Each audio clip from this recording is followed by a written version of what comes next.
દારૂનો જથ્થો ભરેલું ગોડાઉન ઝડપાયું। અંકલેશ્વરની ઔદ્યોગિક વસાહતમાંથી એલસીબી નીતિને એક ગોડાઉનમાં દરોડો પાડતા કુલ ₹34.23 લાખનો મુદ્દામાલ જપ્ત કર્યો।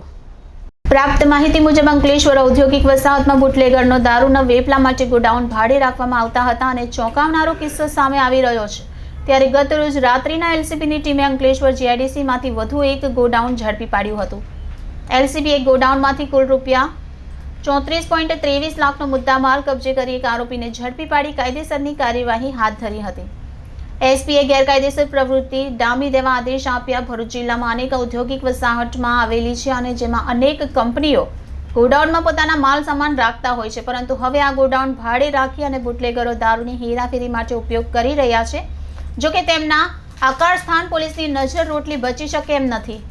ભરૂચ જિલ્લા એસપી મયુર ચાવડાના આદેશ મુજબ જિલ્લામાં ચાલતી ગેરકાયદેસર પ્રવૃત્તિ ડામવા માટે આદેશ આપ્યા હતા। ત્યારે એલસીડી ટીમમાં માહિતી મળી હતી કે અશોક કેસરીમલ માલી જે રહે કંબોડિયા, તાલુકો નેત્રંગ તથા લખી ગામ ગિરિરાજ ગૌતમ ભારતી બનાવટી વિદેશી દારૂ મંગાવી અંકલેશ્વર જીઆઈડીસી ક્રિસ્ટલ ચોકડી પાસે આવેલ પ્લોટ નંબર 4504 ખાતે ગોડાઉન ભાડે રાખી કટિંગ કરે છે અને તે ધ્યાનમાં લઈ તેમાં ગોડાઉન પર છાપો મારતા આઈસર ટેમ્પોમાંથી દારૂની બોટલ નંગ 13,656 કુલ ₹19,23,000 તથા આઈસર ટેમ્પો જેની કિંમત ₹15 લાખ સહિત કુલ ₹34,23,000ના મુદ્દામાલ સાથે એક ઇસમ રામદાસ રમણભાઈ વસાવાને પકડી પાડી અશોક કેસરી માલી અને લખીરામ ગિરિરાજ ગૌતમને વોન્ટેડ જાહેર કરી તેમને ઝડપી પાડવાની તજવીજ હાથ ધરી છે।